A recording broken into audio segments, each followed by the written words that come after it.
barren waste was singing with them a Christmas song.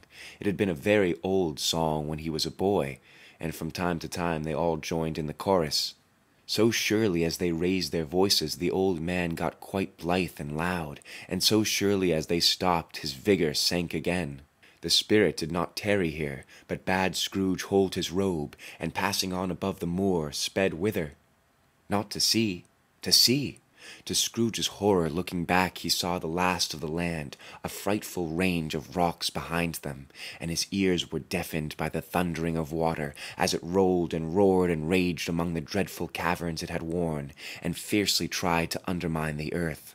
Built upon a dismal reef of sunken rocks, some league or so from shore, on which the waters chafed and dashed the wild year through, there stood a solitary lighthouse. Great heaps of seaweed clung to its base, and storm birds, born of the wind, one might suppose, as seaweed of the water, rose and fell about it, like the waves they skimmed.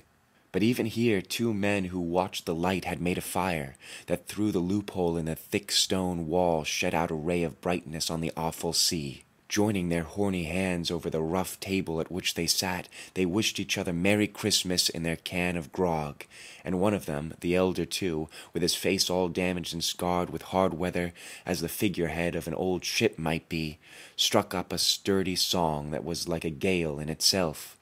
Again the ghost sped on above the black and heaving sea, on, until, being far away, as he told Scrooge, from any shore, they lighted upon a ship. They stood beside the helmsman at the wheel, the lookout in the bow, the officers who had the watch, dark, ghostly figures in their several stations, but every man among them hummed a Christmas tune, or had a Christmas thought, or spoke below his breath to his companion of some bygone Christmas day, with homeward hopes belonging to it.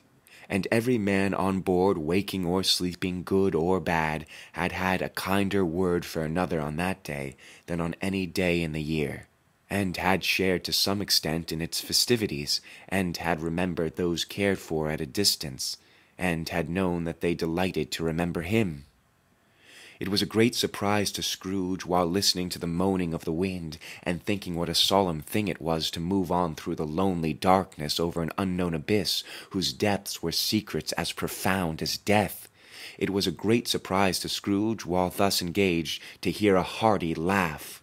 It was a much greater surprise to Scrooge to recognize it as his own nephew's, and to find himself in a bright, dry, gleaming room, with the spirit standing smiling by his side, and looking at the same nephew with approving affability.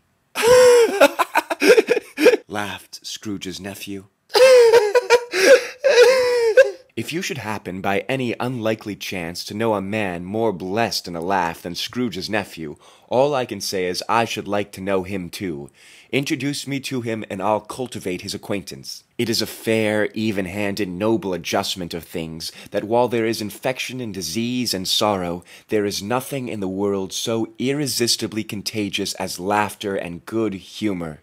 When Scrooge's nephew laughed in this way, holding his sides, rolling his head, and twisting his face into the most extravagant contortions, Scrooge's niece, by marriage, laughed as heartily as he, and their assembled friends, being not a bit behindhand, roared out lustily.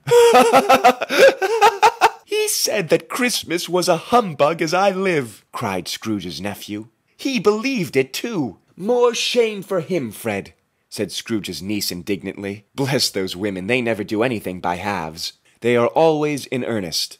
She was very pretty, exceedingly pretty, with a dimpled, surprising-looking, capital face, a ripe little mouth that seemed made to be kissed, as no doubt it was, all kinds of good little dots about her chin that melted into one another when she laughed, and the sunniest pair of eyes you ever saw in any little creature's head. Altogether she was what you would have called provoking, you know, but satisfactory, too. Oh, perfectly satisfactory. "He's a comical old fellow," said Scrooge's nephew. "That's the truth, and not so pleasant as he might be. However, his offences carry their own punishment, and I have nothing to say against him." "I'm sure he's very rich, Fred," hinted Scrooge's niece. "At least, you always tell me so." "What of that, my dear?" said Scrooge's nephew. "His wealth is of no use to him. He don't do any good with it. He don't make himself comfortable with it. He hasn't the satisfaction of thinking that he's ever going to benefit us with it. I have no patience with him," observed Scrooge's niece. Scrooge's niece's sisters and all the other ladies expressed the same opinion. "Oh, I have," said Scrooge's nephew. "I am sorry for him. I couldn't be angry with him if I tried. Who suffers by his ill whims? Himself, always. Here he takes it into his head to dislike us, and he won't come and dine with us. What's the consequence? He don't lose much of a dinner." "Indeed, I think he loses a very good dinner," interrupted Scrooge's niece. Everybody else said the same, and they must be allowed to have been competent judges because they had just had dinner, and with the dessert upon the table were clustered round the fire by lamplight. "Well, I am very glad to hear it," said Scrooge's nephew, "because I haven't any great faith in these young housekeepers. What do you say, Topper?" Topper had clearly got his eye upon one of Scrooge's niece's sisters, for he answered that a bachelor was a wretched outcast who had no right to express an opinion on the subject. Whereat Scrooge's niece's sister, the plump one with the lace tucker, not the one with the roses, blushed. "Do go on, Fred," said Scrooge's niece, clapping her hands. "He never finishes what he begins to say. He is such a ridiculous fellow." Scrooge's nephew revelled in another laugh, and as it was impossible to keep the infection off, though the plump sister tried hard to do it with the aromatic vinegar, his example was unanimously followed. "I was only going to say," said Scrooge's nephew, "that the consequence of his taking a dislike to us and not making merry with us is, as I think, that he loses some pleasant moments which could do him no harm. I am sure he loses pleasant companions than he can find in his own thoughts, either in his mouldy old office or his dusty chambers. I mean to give him the same chance every year, whether he likes it or not, for I pity him. He may rail at Christmas till he dies, but he can't help thinking better of it. I defy him. If he finds me going there in good temper year after year, and saying, 'Uncle Scrooge, how are you?' if it only puts him in the vein to leave his poor clerk £50, that's something. And I think I shook him yesterday." It was their turn to laugh now at the notion of his shaking Scrooge. But being thoroughly good-natured and not much caring what they laughed at, so that they laughed at any rate, he encouraged them in their merriment and passed the bottle joyously. After tea they had some music, for they were a musical family and knew what they were about when they sung a glee or a catch, and I can assure you, especially Topper, who could growl away in the bass like a good old one, and never swell the large veins in his forehead, or get red in the face over it. Scrooge's niece played well upon the harp, and played among other tunes a simple little air, a mere nothing, you might learn to whistle it in 2 minutes, which had been familiar to the child who fetched Scrooge from the boarding-school, as he had been reminded by the ghost of Christmas past. When this strain of music sounded, all the things that ghost had shown him came upon his mind.